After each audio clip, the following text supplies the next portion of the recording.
Hi everyone, आप लोगों को क्लास 10th का पहला लेक्चर दे दिया गया था। ये क्लास 10th का दूसरा लेक्चर है जो आप लोगों को यहाँ पे टाइप्स ऑफ केमिकल रिएक्शन पढ़ाया जाएगा, जिसमें एक्सोथर्मिक और एंडोथर्मिक में हमने अब पहला पार्ट एंड किया था। यहीं से हमारी स्टार्टिंग भी होगी। उससे पहले हमारे पहले लेक्चर पे राकेश यादव ने कमेंट किया था कि सर केमिकल चेंज क्या होते हैं, तो हम उसका जवाब देना चाहेंगे और हम चाहेंगे कि आप लोग भी ऐसे क्वेश्चन पूछते रहें। जो भी मतलब वीडियो बन रहा है, आपको दिक्कत है उसमें आप कमेंट करते रहिए। आपको कोई भी दिक्कत है तो आप कमेंट करते रहिए। तो देखिए, जितनी रासायनिक क्रियाएं हैं वो एक प्रकार के रासायनिक परिवर्तन को ही दर्शाते हैं। हमने क्या कहा था रासायनिक परिवर्तन में कि पुराने बॉन्ड का टूटना और नए बॉन्ड का बनना, ये क्या है? रासायनिक परिवर्तन है। जैसे लोहे में जंग का लगना, ये सब क्या है? केमिकल चेंज है। तो जितनी भी देखा जाए तो जितनी भी रासायनिक परिवर्तन है, जितने आपके रासायनिक परिवर्तन हैं वो क्या है? एक प्रकार की रासायनिक अपक्रिया ही है। ठीक है, तो ये हमने पिछले लेक्चर्स में हमारे पास राकेश यादव कोई बच्चा है, उसका कमेंट आया था कि सर केमिकल चेंज क्या होता है। तो हमने इस वीडियो में हम उनको बता रहे हैं, वो ध्यान से देख लें कि मतलब रासायनिक परिवर्तन क्या होता है। उसके बाद हम सीधा अपने टॉपिक पे आते हैं। टॉपिक हमारा क्या था? एक्सोथर्मिक और endothermic on the basis of heat. ठीक है, तो पहला जो टॉपिक है वो क्या है? एक्सोथर्मिक। देखिए, केमिकल रिएक्शन हम टाइप्स पढ़ रहे हैं, याद रखिएगा कि हम यहाँ क्या पढ़ रहे हैं? Types of chemical reaction. देखिए, एक्सोथर्मिक जो केमिकल रिएक्शन होता है उसमें जो हीट है वो क्या होता है? रिलीज होता है। यानी ऐसी रासायनिक क्रिया जिसमें उत्पाद बनने के साथ साथ ऊर्जा भी मुक्त हो, उसे क्या कहोगे आप? ऊष्माक्षेपी रासायनिक क्रिया या एक्सोथर्मिक केमिकल रिएक्शन। यानी इस प्रकार की रासायनिक क्रियाओं में क्या होगा? प्रोडक्ट तो बनेगा, लेकिन उसके साथ साथ एनर्जी भी क्या होगी? रिलीज होगी। ठीक है, ऐसी रासायनिक क्रिया को हम क्या बोलेंगे? Exothermic chemical reaction. जैसे एग्जांपल क्या है? एग्जांपल्स के तौर पे आप ग्लूकोज की क्रिया करा दीजिए ऑक्सीजन के साथ, क्या बनाएगा? कार्बन डाइऑक्साइड बनाएगा और वाटर। कैसे? देखिएगा, यदि आप C6H12O6 की क्रिया करा दीजिए ऑक्सीजन के साथ तो क्या निकलेगा? क्या बनेगा? प्रोडक्ट क्या बनेगा? प्रोडक्ट जो आपका बनेगा वो बनेगा CO2 एंड H2O। इसको आप बैलेंस कर दें, यहाँ पे 6 लगा दीजिए, यहाँ पे 6 हो जाएगा, बैलेंस हो गया। ठीक है, हमने क्या कहा कि ऐसी रासायनिक क्रिया जिसमें जो है प्रोडक्ट के साथ साथ, प्रोडक्ट तो हमारा मिल रहा है लेकिन उसके साथ साथ क्या हो? एनर्जी भी रिलीज होगी। एनर्जी भी रिलीज हो तो ऐसी रासायनिक क्रिया को हम क्या बोलेंगे? Exothermic chemical reaction. ठीक है, अच्छा, यहाँ पे हमने रिएक्शन को बैलेंस कर दिया है। आप कमेंट पे जाइए और तुरंत जवाब दीजिए, हमने इस रासायनिक अपक्रिया या हम रासायनिक अपक्रिया को क्यों बैलेंस करते हैं। इसका जवाब हमने पहले वीडियो में दिया है। हम चाहेंगे कि जितने भी बच्चे हमारे पहले वीडियो को देखे होंगे वो इसका कमेंट जो है बड़े अच्छी तरीके से देंगे। तो हम चाहेंगे नीचे जाके आप कमेंट कीजिए कि ये रासायनिक अपक्रिया को हम क्यों बैलेंस करते हैं। ठीक है, इसका आप कमेंट कीजिए। या और दूसरी, ये आपका पहला एग्जांपल क्या हुआ? एक्सोथर्मिक केमिकल रिएक्शन में हमने क्या बोला कि ऐसी रासायनिक क्रिया जिसमें जो है प्रोडक्ट के साथ साथ एनर्जी भी रिलीज हो, प्रोडक्ट के साथ साथ क्या हो? एनर्जी भी रिलीज हो, तो ऐसी रासायनिक क्रिया को हम क्या बोलेंगे? Exothermic chemical reaction. उसके बाद दूसरा हमने क्या बोला था? Endothermic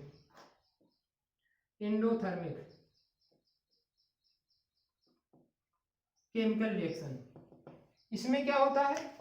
opposite. इसमें क्या होता है कि ऐसी क्रिया जिसमें जो आपका रिएक्टेंट है उसको तोड़ने के लिए एनर्जी लगानी पड़ती है, उसे क्या बोलेंगे हम?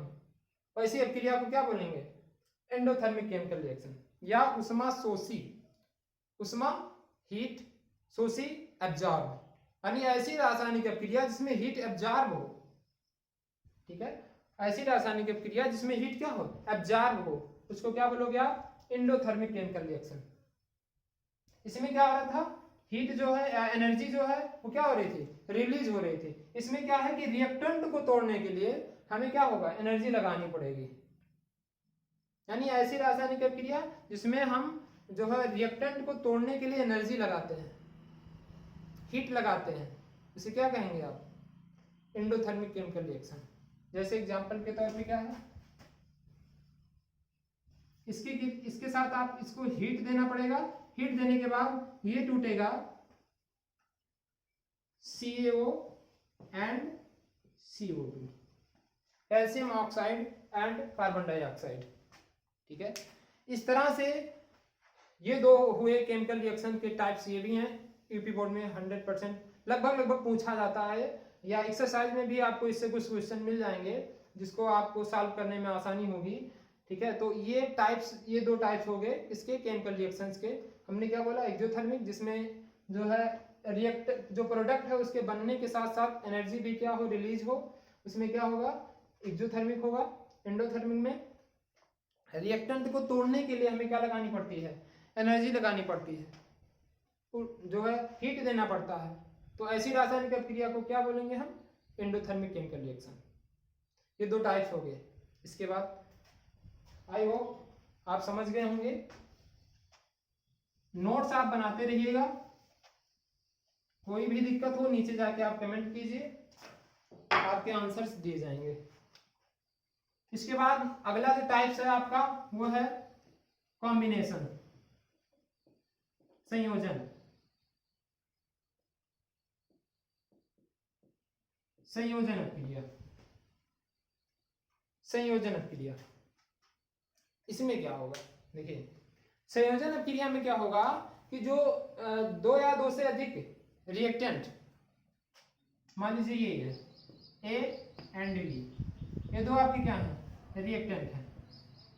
रिएक्टेंट, दो या दो से अधिक रिएक्टेंट आपस में कंबाइन होके, जुड़ के एक प्रोडक्ट का निर्माण करेंगे, AB।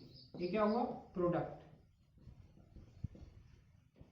ऐसी रासायनिक अपक्रिया जिसमें दो या दो से अधिक जो है अभिकारक आपस में संयोग करके एक उत्पाद का निर्माण करते हैं, आपस में संयोग करके एक उत्पाद का निर्माण करते हैं, वो क्या कहलाते हैं? संयोजन अपक्रिया कहलाते हैं। ठीक है, ये आसान है, कुछ नहीं है। आप थोड़ा सा लेक्चर्स आप बराबर देखते रहिए, प्रॉपर वे में देखते रहिए। हम 100% श्योर हैं कि आपका जो है 90 के ऊपर ही आपका जो है मार्क्स आएगा यूपी बोर्ड में साइंस में। सिर्फ आप देखते रहिए लेक्चर्स को। ठीक है, तो कहने का मतलब हमने क्या बोला कि कॉम्बिनेशन रिएक्शन में जो है दो या दो से अधिक प्रोडक्ट रिएक्टेंट आपस में संयोग करते हैं और एक नए सिमिलर प्रोडक्ट का निर्माण करते हैं। जैसे एग्जांपल्स क्या हुआ? एग्जांपल हुआ, इसकी क्रिया आप कर दीजिए H2O के साथ, क्या बनाएगा? Calcium hydroxide. ठीक है, calcium hydroxide. I think reaction भी बैलेंस होगा, इंपॉर्टेंट है बैलेंस करना। हमने पूछा है क्वेश्चन कि रिएक्शन को हम क्यों बैलेंस करेंगे, इसका आपको कमेंट में आंसर देना है। ठीक है, तो अब देखिए इन दोनों को, ये दोनों आपके क्या हैं? रिएक्टेंट हैं, दोनों रिएक्टेंट हैं, दोनों कंबाइन हो रहे हैं और एक सिमिलर प्रोडक्ट का निर्माण कर रहे हैं।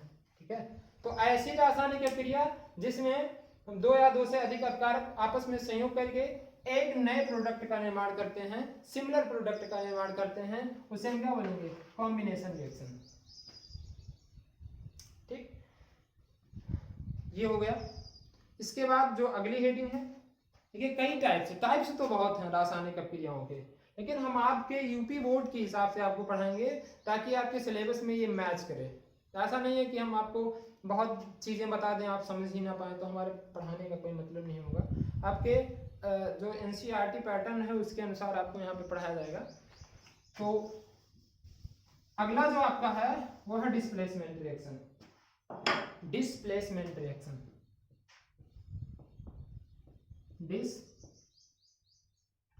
Displacement reaction, displacement reaction. ठीक है, इसमें क्या होता है, बहुत इजी है, कोई बहुत ज़्यादा टफ नहीं है। इसमें क्या होता है कि जब एक अधिक क्रियाशील तत्व, जब एक अधिक क्रियाशील तत्व दूसरे कम क्रियाशील तत्व को विस्थापित कर दे, तो ऐसी रासायनिक अपक्रिया को हम विस्थापन अपक्रिया कहेंगे। कहने का मतलब कि जब more reactive element less reactive element को डिस्प्लेस कर दे, उसके स्थान से, वहां से उसको हटा दे और खुद उसकी जगह ले ले, तो उसको हम क्या बोलेंगे, डिस्प्लेसमेंट रिएक्शन। ठीक है, ये चीज एग्जांपल्स के तौर पे आप देख सकते हैं। ये फिर की क्रिया कर दीजिए CuSO4 के साथ। ठीक है, तो क्या होगा कि यहाँ पे ये मोर रिएक्टिव है, इसको डिस्प्लेस कर देगा, इसको। ठीक है, और इसकी जगह ले लेगा, तो बनेगा क्या, FeSO4 एंड Cu। हो क्या रहा है कि मोर रिएक्टिव, ये क्या है, मोर रिएक्टिव है, मोर रिएक्टिव एलिमेंट, ये लेस रिएक्टिव एलिमेंट। अब इसको क्या कर रहा है, ये more reactive element less reactive element को डिस्प्लेस कर दे रहा है इसके स्थान से, और इसके स्थान पे खुद अब जाके जुड़ जा रहा है, तो ऐसी रिएक्शंस को हम क्या कहेंगे, डिस्प्लेसमेंट रिएक्शन। या ऐसी अपक्रियाओं को हम क्या कहेंगे, विस्थापन अपक्रिया। ठीक है, यानी जब अधिक क्रियाशील तत्व कम क्रियाशील तत्व को विस्थापित कर दे, तो ऐसी रासायनिक अपक्रिया को हम डिस्प्लेसमेंट रिएक्शन कहेंगे। आसान है, कुछ नहीं, बहुत ज्यादा टफ नहीं है, आप थोड़ा सा ध्यान रखिए, बिल्कुल टफ नहीं है। ठीक है, तो यहाँ पे डिस्प्लेसमेंट रिएक्शन एग्जांपल्स, कई एग्जांपल्स हैं, लेकिन ऐसा भी याद रखिएगा कि अगर मान लीजिए ऐसा आता है CuSO4 sorry FeSO4 plus Cu,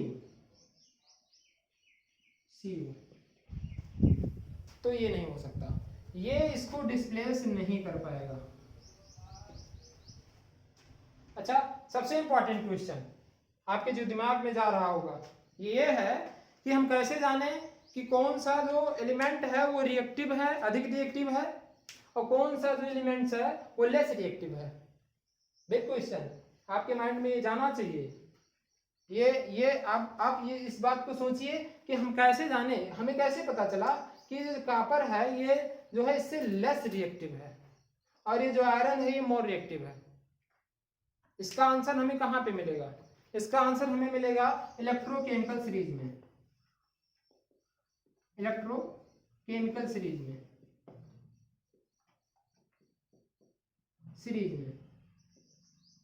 ठीक है।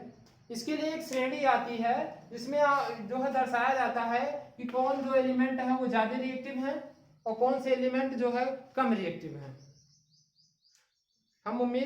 हम चाहेंगे कि आप लोगों को हम ये चीज बता सकें, इसलिए हम ये चीज आपको जो इलेक्ट्रोकेमिकल सीरीज है अगले वीडियो में देने का प्रयास करेंगे। अगर संभव हो सकता है तो हम आपको ये केमिकल सीरीज प्रदान करेंगे कि आप जान सकें कि कौन सा एलिमेंट अधिक रिएक्टिव होता है, कौन सा एलिमेंट कम रिएक्टिव होता है। अगर इस तरह से अगर क्वेश्चन आ जाएगा तो जाहिर सी बात है आप गलती करके आओगे, 100% गलती करके आओगे, आप इस तरह से जो है बना दोगे, ठीक है। क्यों गलत हो जाएगा, क्योंकि ये भाई यहाँ पे लिखा गया है कि ये क्या है, लेस रिएक्टिव है। अब आप बताइए ये दुबला पतला लड़का इस मोटे लड़के को क्या हटा पाएगा यहाँ से, आप कर पाएंगे? नहीं हो सकता, ठीक है। होगा क्या कि जो आपका जो यहाँ पे जो तगड़ा लड़का है वो क्या करेगा, कमजोर लड़के को हटा देगा, ठीक है। बस यही होगा। हमें कैसे जानना पड़ेगा कौन तगड़ा है कौन सा दुबला पतला है, उसके हमें शारीरिक संरचना को देखना पड़ेगा, वही है सीरीज। उस सीरीज को देखना पड़ेगा कि कौन ज्यादा, हमें सबके वेट नापने पड़ेंगे कि किसका वेट ज्यादा है किसका कम है, वो इस सीरीज में मिलेगी, एलिमेंट की इस सीरीज में मिलेगी, इलेक्ट्रोकेमिकल की इस सीरीज में मिलेगी। ठीक है, तो ये चीज हो गया कि इसमें हमने क्या बताया कि ऐसी रासायनिक क्रिया जिसमें एक अधिक क्रियाशील तत्व दूसरे कम क्रियाशील तत्व को अपने उसके स्थान से विस्थापित कर दे और उसकी जगह स्वयं ले ले, तो ऐसी रासायनिक क्रिया को क्या हम कहेंगे? Displacement reaction. ठीक है, इस ऐसी रासायनिक क्रिया को क्या कहेंगे? Displacement reaction. तो देखिए आज जो है आपको बस इतना ही पढ़ाया जाएगा। ठीक है, हमने क्या क्या आज पढ़ा?